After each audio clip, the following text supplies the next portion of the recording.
And the final unit of study that we went through for geometry in the second semester was our circumference, area, and volume unit. This one had gobs of equations. You should be putting equations down for these things unless you're memorizing them all, which sounds like a awful idea. So I'd put them down. All right, so your circumference of a circle, distance around the outside of our circle, is 2 times pi times r, the entire distance around it. Diameter would be double your radius in there. Arc length of a sector, there's a couple of ways that you could handle this. The arc length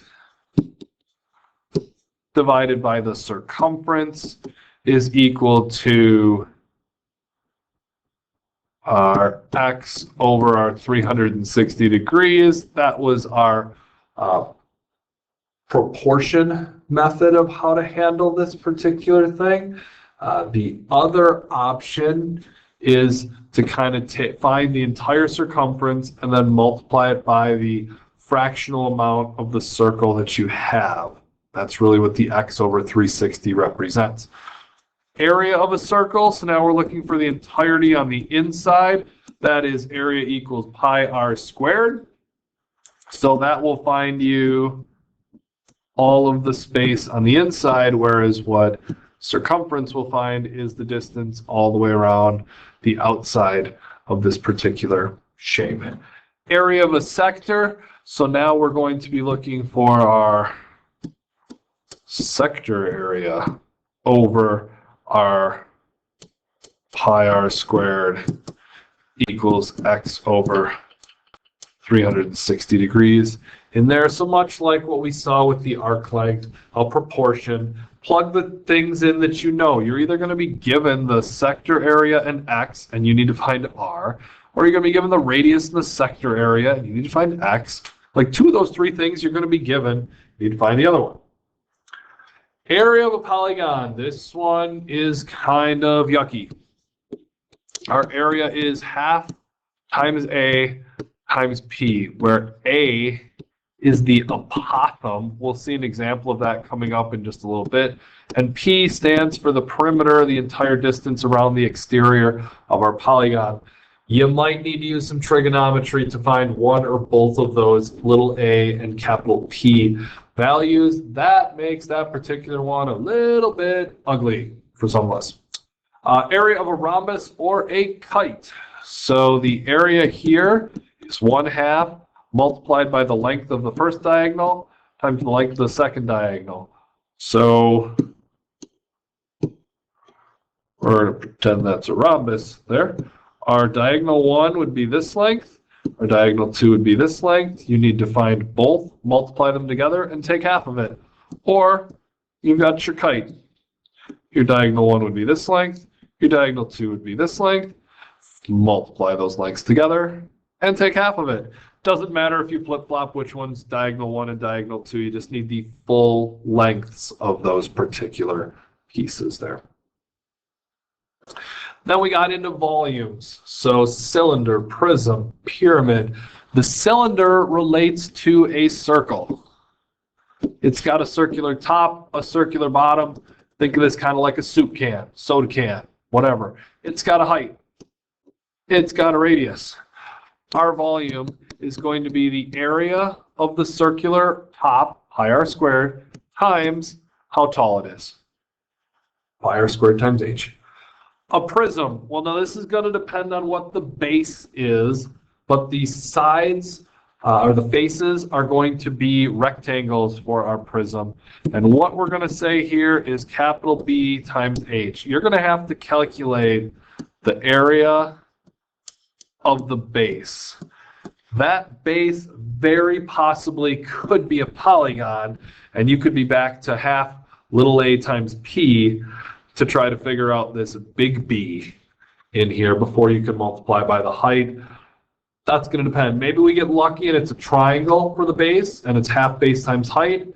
Maybe it's a rectangle and it's just length times width.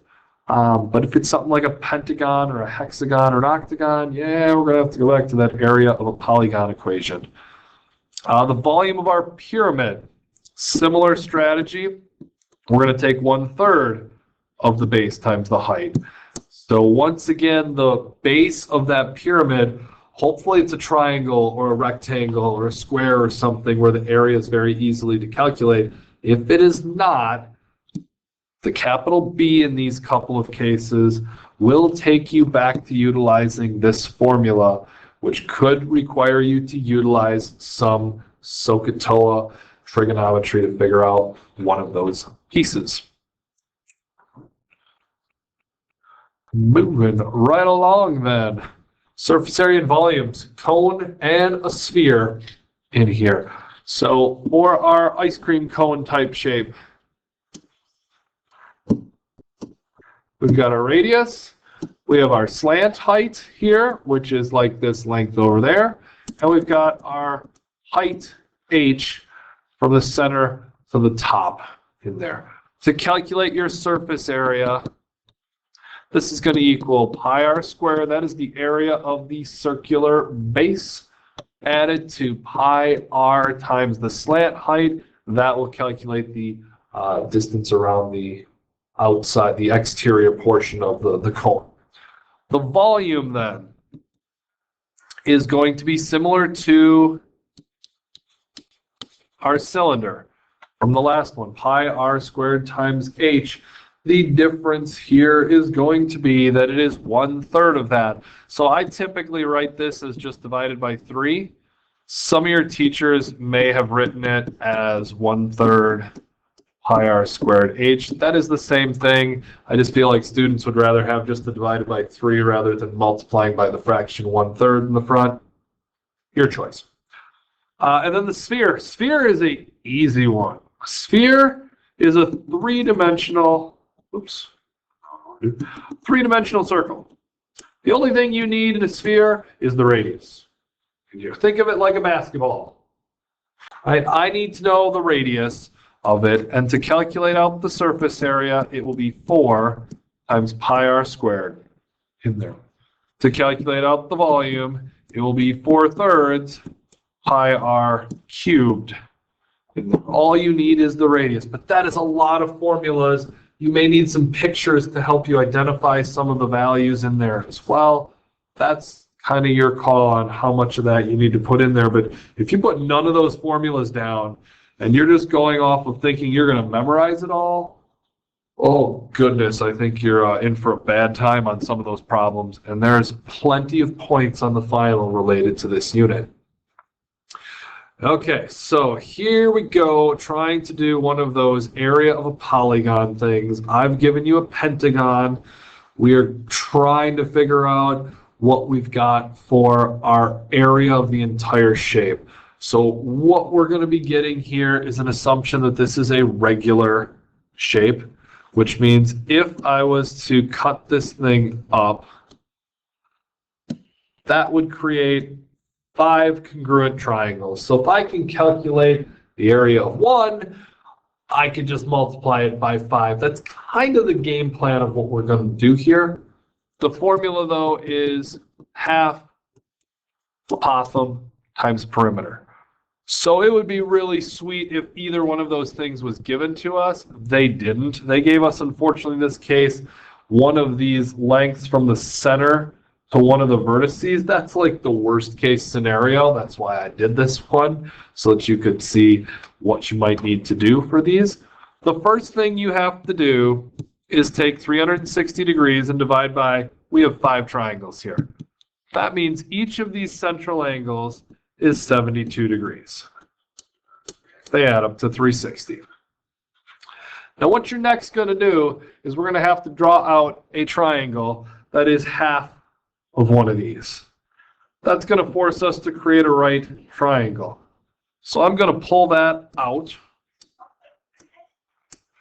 And it's going to take that 72 degree angle and split it in half. So what I'm down to is now 36 degrees.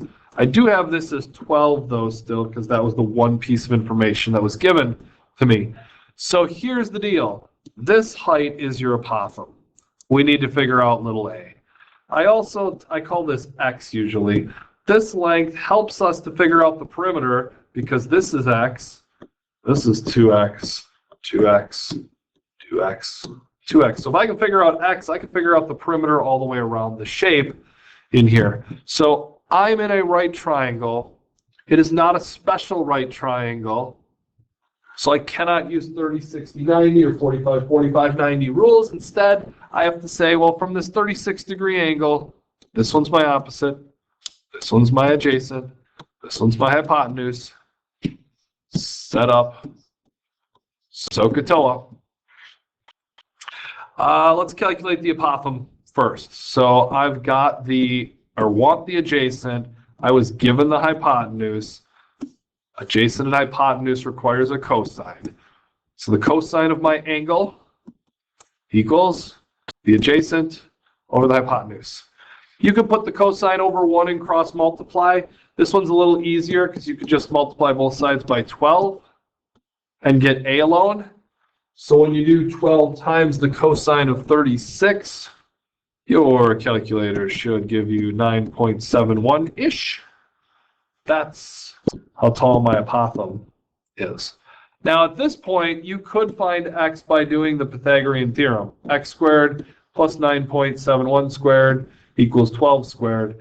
Don't round that 9.71 very much, though, if you're going to do that, just because it'll throw off your x value by a bunch. So I'm going to go through and instead say, let's use this triangle again and say I need the opposite side, and I was originally given the hypotenuse. So O and H is a sine. I'm going to set up the sine of 36 degrees equal to my opposite side x divided my hypotenuse side 12. And just like we saw in the last part, I'm going to multiply both sides by 12 to get rid of, or to get x alone. Calculating that out, we've got about 7.05 in there. So that's what I've got down here. That means all of these are 7.05. If I add that up, this would have been like a 14.1. So's this. So's this. So's this. Like, we need to calculate that perimeter. The perimeter, pretty much in this case, was like 10x. I mean, I'd have to go around and say 1x, 2x, 3, 4, 5, 6, 7, 8, 9, 10. Okay, so 10 times the x. So 10 times this number gets me 70.5 for the perimeter. That is a ton of work in here for this one question.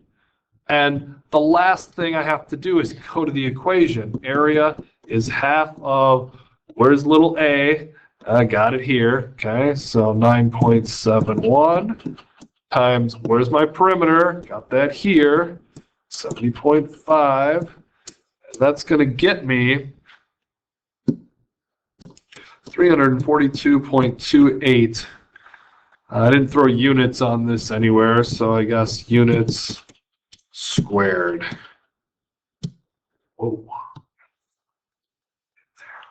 That is gobs of work. The hope is that you'll either be given the little a or the x value, and at least you can get one of these, the apothem or the perimeter, a little bit more for free without having to do all that calculating in there. That's a lot, and you should definitely be prepared for a question like that to show up on the final. Last example. Two prisms have a scale factor of 2 to 3. Find the ratio of their volumes. Then after that, if the larger prism has a volume of 800 square meters, oh, that's awful. 800 cubic meters, that's volume. What is the volume of the smaller prism? So what you need to remember is the volume is a cubic unit. So if we're saying that one of the prisms has like a length of 2 for every 3 for the other prism, that would be like if this was length times width times height. That's all 3 units. We have to cube this fraction. 2 to the third over 3 to the third. That's going to get me 8/27. This is the ratio of the volumes. You need to take the scale factor and cube it. Now, why is that important? Because you are going to do something you've done so many times in this semester. You're going to use a proportion. 8 over 27.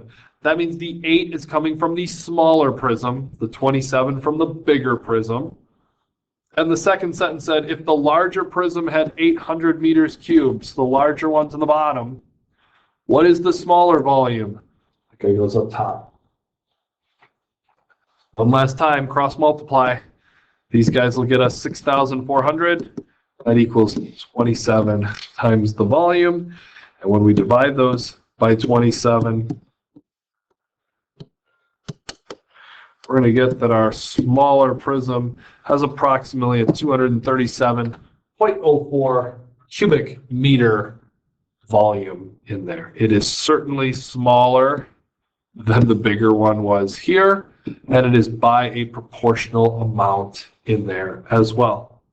Please make sure you've got your formulas down from this unit because there were a lot of